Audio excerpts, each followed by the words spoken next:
Hi, welcome to another episode of ColdFusion. Why is my boss so incompetent? It's a relatable question that you've probably asked yourself at one point in your life. If you're nodding your head in agreement, then this video is for you. The answer might lie in a concept called the Peter Principle. The whole thing started off as a bit of a joke, but has now become a global phenomenon, and it's even been studied in top business schools. By the end of this video, you'll know exactly why good employees become the worst managers. You may think your boss is incompetent, but it might not be their fault that they're so bad at their job. It sounds confusing, but it is interesting. Let's get right into it. You are watching ColdFusion TV. Before we get started, just some quick housekeeping. This is just to let you know that ColdFusion episodes are now available on Spotify, so you can watch them there if you like. I saw competent engineers getting promoted to supervisory positions. They were great at dealing with things and incompetent at dealing with people.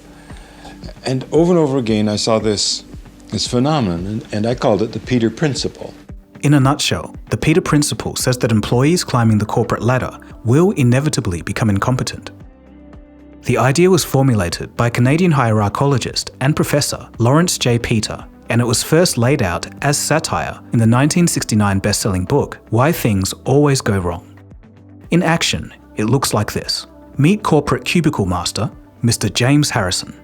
James is a senior software engineer who works overtime debugging problems in products at a large firm. He goes above and beyond. James has just put a down payment on a house, so he's hustling hard to get a promotion. So when the company's engineering manager quits, the big bosses call James into an office. External hiring is always risky, they say, so James is offered the job. So he takes it. His hard work has paid off. His salary goes up and he gets a new title. But the thing is, now his job is all people, no tech. He's now managing a team for software development. He oversees testing and is in charge of solving production issues as they arise, and he never has to dread performance reviews. Unfortunately, mastering code is a different skill set to managing people. He finds himself way over his head and also finds it hard to let go of control. He micromanages and misses the mark on communicating critical information to the team effectively. And just like that, James has reached his level of incompetence. But it wasn't his fault. I'll explain later.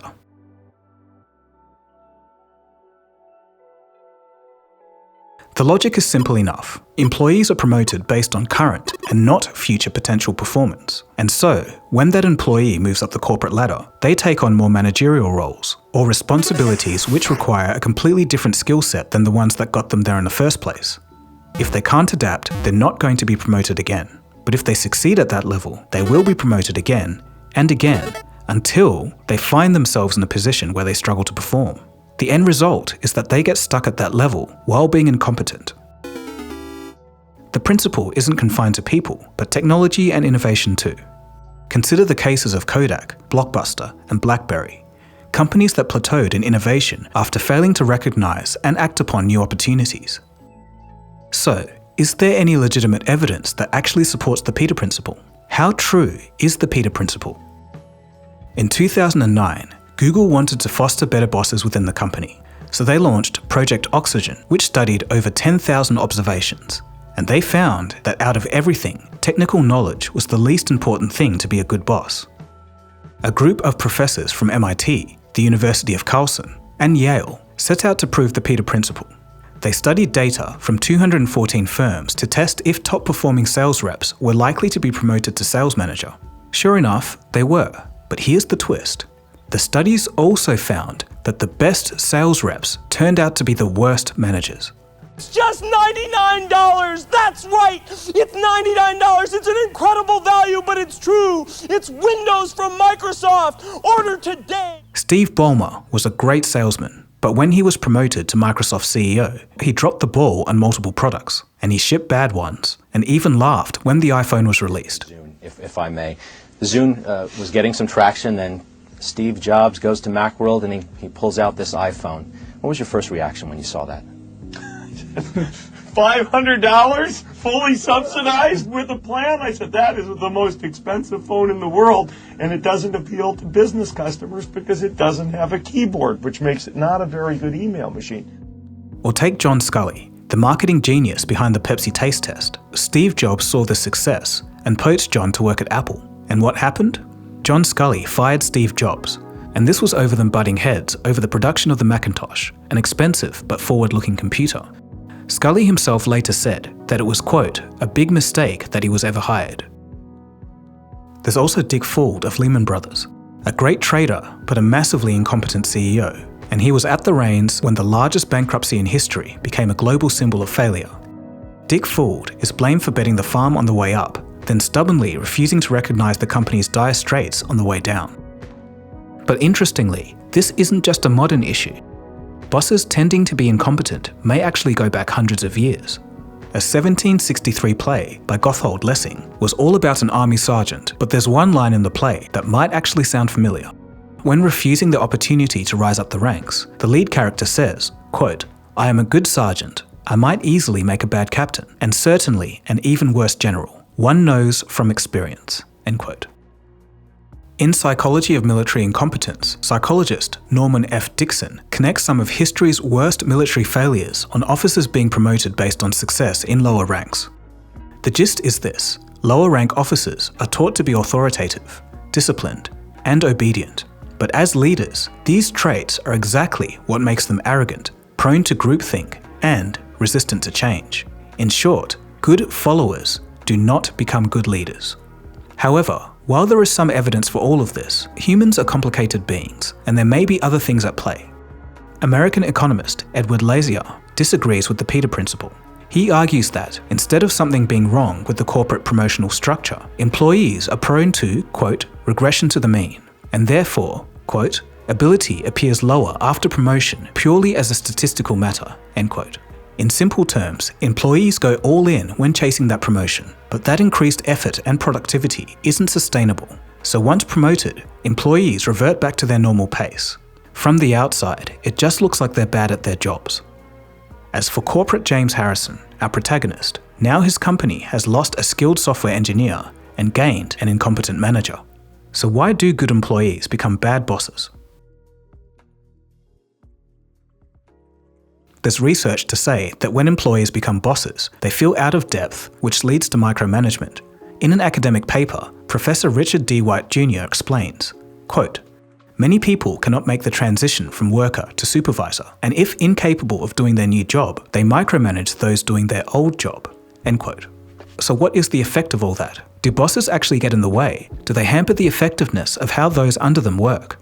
Well, as it turns out, having a bad boss makes you a worse employee. Incompetent bosses directly impact employee engagement, and it causes more stress than anything else. In fact, the worse your boss is, the higher the chances are of you having serious health problems, such as angina or even a heart attack. People don't quit companies, they quit bosses.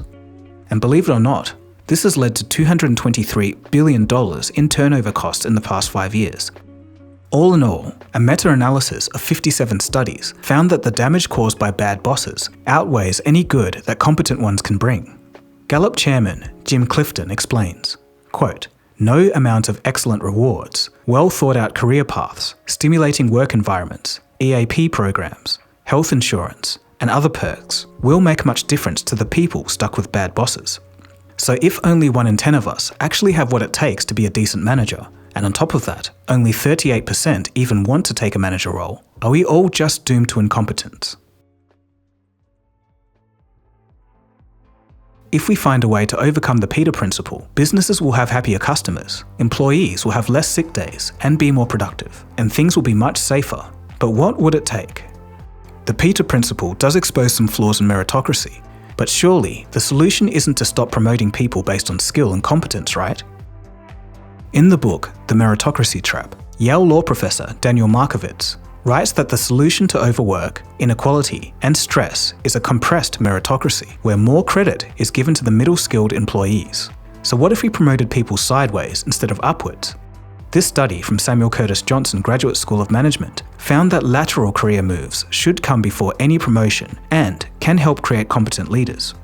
Now, this is where things get a bit more rogue. When a group of Italian researchers set out to test the Peter Principle, they found that the most successful promotion strategy was one that a business would never dare to try. They set up an agent-based computer simulation of a typical company hierarchy and then used mathematical models to test the common method, promoting the best employees, as well as some, new ideas. Here's what they found.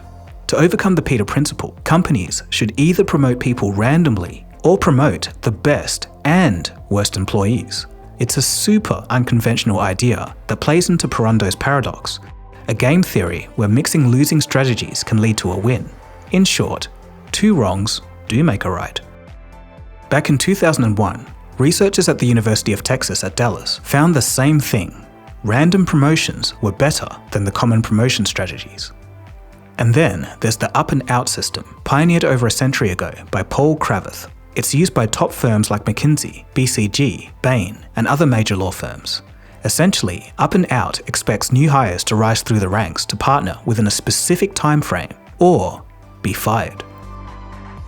According to Peter himself, employees can and should avoid reaching their level of incompetence by pretending to be just competent enough not to get fired, but too incompetent for a promotion. So maybe all of Gen Z who's quite quitting might just be onto something. Should we go throughout life being conditioned to keep on accepting that next reward, to keep on running like a squirrel in a cage, to keep on striving for that carrot on the stick? Or should we use our ability to be rational and think about, where am I going? What is the purpose of my life? Is reward through promotion the reward for me? Or are there other rewards through other aspects of living? This is the question. I wanted to cover this topic because it seems like today more than ever, a lot of companies are being led by people that clearly aren't the best fit for the job. So I just wanted to dig into some reasons on why this was. But I do want to ask you a question. If within your workplace a new promotional system was implemented, which type would you prefer? Random promotions, lateral promotions, or the up and out system? And also, if you're a manager, I hope this episode wasn't too offensive for you. So if you did like this video, feel free to check out anything else on this channel. The previous episode was a bit slept on, but it was an insane story about how a computer glitch sent thousands of innocent people to prison, and nobody believed those victims for over a decade. It's pretty interesting, so I'll leave a link for it below. So now that we're clear on why your boss might be incompetent, it might also be worth thinking about your career path. Have you ever thought about how long a career is? On average, it's about 80,000 hours of your life, so it's worth spending some time to plan it. And this is where the non-profit 80,000 Hours can help. After 10 years of conducting research with academics at Oxford University, they've come up with some of the most fulfilling career paths. Careers to help solve some of the world's most pressing problems. 80,000 Hours has a job board that's constantly updated with hundreds of active job openings that they think might help you have a high impact. You can filter the job by location, role type, job requirements, and what problem area they work on. I just want to highlight that everything that they provide is free. They're a non-profit. Their only aim is to help you find a fulfilling, high-impact career. For example, I think the career path of information security in high-impact areas is critically important, and there'll be more demand as time passes, and they've got an entire career review on it. Go to 80,000hours.org/ColdFusion to be sent a free copy of their in-depth career guide, which helps you learn about what makes for a high-impact career, get new ideas for impactful paths, and make a plan based on what you've learned and put it into action. So that's 80,000hours.org/ColdFusion. Okay, so my name is Dagogo, and you've been watching ColdFusion, and I'll catch you again soon for another episode. Cheers, guys. Have a good one.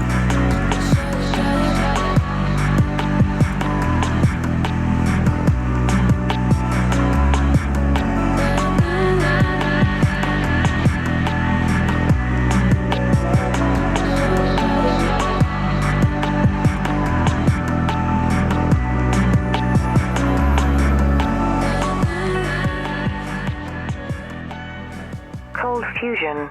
It's new thinking.